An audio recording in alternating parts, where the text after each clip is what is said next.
বলেছে দুটি সংখ্যার গুণফল হচ্ছে আমাদের 1035। মানে আমার দুটো সংখ্যা আছে, সেই দুটো সংখ্যা এমন দুটো সংখ্যা যার গুণফল বলে দিয়েছি কি 1035। একটি সংখ্যা তাদের মধ্যে বলেছি কি 23 হলে, একটি সংখ্যা 23, মানে ধরো সাপোজ আমার আছে কি একটা সংখ্যা 23 আছে, হ্যাঁ, আর একটা সংখ্যা কত আছে আমরা জানি না, সেই দুটোকে যদি আমরা গুণ করি তাহলে আমাদের কি আসবে এখানে না 1035 আসবে। তাহলে এই যে সংখ্যাটা, এই সংখ্যাটা কত, ঠিক আছে, এই সংখ্যাটা কত কিভাবে বের করব আমরা, জাস্ট আমরা করে দেব কি 1000 যে 35 আছে একে আমরা করব কি যে এই যে 23 সংখ্যাটা আছে এই সংখ্যা দিয়ে আমরা করব কি ভাগ, ঠিক আছে। 23 দিয়ে যদি আমরা কাটি 23 চারে হচ্ছে আমার কত 92, 92 হলে আমার এখানে কত বাসছে 4 দিয়ে কাটছে এটা, 23 চারে হচ্ছে 92, তার মানে হচ্ছে 103 মানে 11, মানে হচ্ছে আমার এটা কত 115 হলো, আর 23 পাঁচে হয়ে যাবে কত আমার 115। তাহলে আমাদের এখানে অন্য যে আরো একটি সংখ্যা বেরোলো সেটা হচ্ছে কি 45, ঠিক আছে।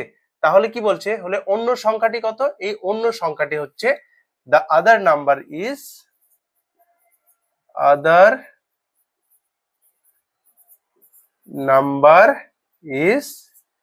45। এবার যদি আমরা এই যে 23 আর যদি 45 কে গুণ করি তাহলে আমাদের বেরিয়ে যাবে 1035।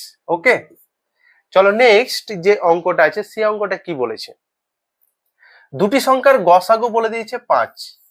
দুটো সংখ্যা রয়েছে, সেই দুটো সংখ্যার এমন দুটো সংখ্যা রয়েছে যাদের গসাগু কি 5 এবং তাদের লসাগু কত বলে দিয়েছে 60। তাদের লসাগু কত বলে দিয়েছে 60।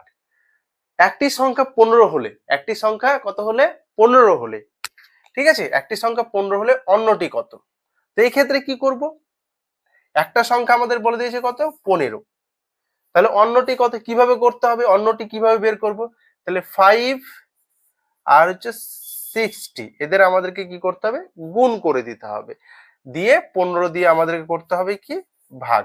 যদি আমরা 15 দিয়ে ভাগ করে দিই তাহলেই আমাদের অন্য সংখ্যাটা চলে আসবে, ঠিক আছে। তাহলে আমরা করব কি 4 15 60, মানে 4 এর সাথে 5 গুণ করলে কত হয়ে যাবে 20। তাহলে আমাদের হয়ে গেল অ্যান্সার কত, অন্য সংখ্যাটি 20 ইজ দ্য আদার নাম্বার, ঠিক আছে। তো এই ধরনের অঙ্কগুলোকে আমাদেরকে এভাবেই করতে হবে।